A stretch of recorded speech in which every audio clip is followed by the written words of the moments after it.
Hey, what's going on, everybody? Welcome to today's episode of the Daily Remarks. This is your spot to ask me whatever you want about whatever you want. You know, fitness, health, addiction, anything you want. This is a spot to ask me the question. So let's see what you got today. How can family and friends support the person in recovery?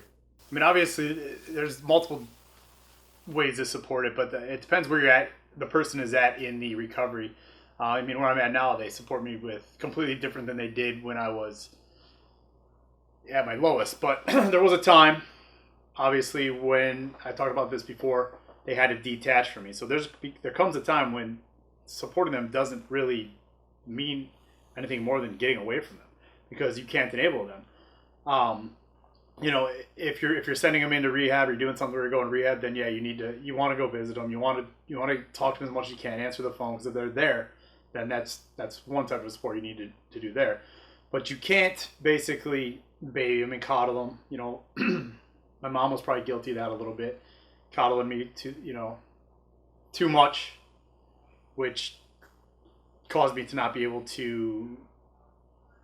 I guess kept me from wanting to quit. So I guess it all kind of depends where you're at in the recovery. If they're fresh, then you want to be on top of them. You want to be, tough love type stuff.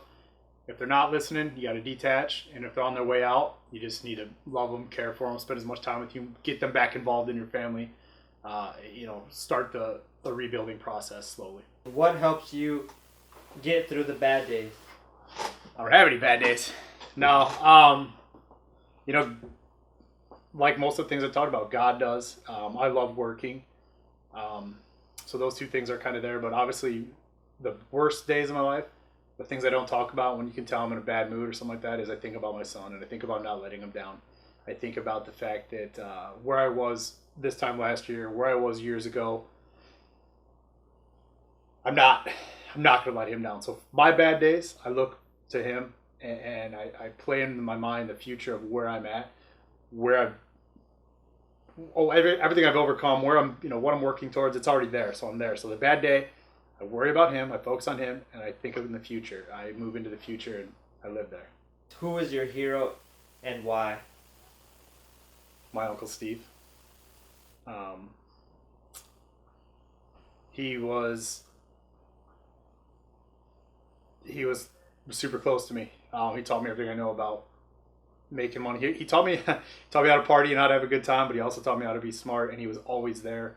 I could remember being on meth, calling him I'd be up at 3, 4 in the morning. It would be 5, 6 in the morning. He'd always answer. He'd know I'm messed up, and he was always there. He'd always answer. He never let me down. On top of what I saw him give to the rest of, my family, friends, he was just a giver in all fashions of life, and he was just really somebody he was my hero. I guess, nobody's ever asked me that question, but yeah, he was my hero. So that is it for today's episode of the Daily Remarks. So if you like what you see here, smash that like button, share with your friends, get it out there, spread the word, keep these questions coming. This is my favorite series. I love talking about it. We'll talk to you guys later.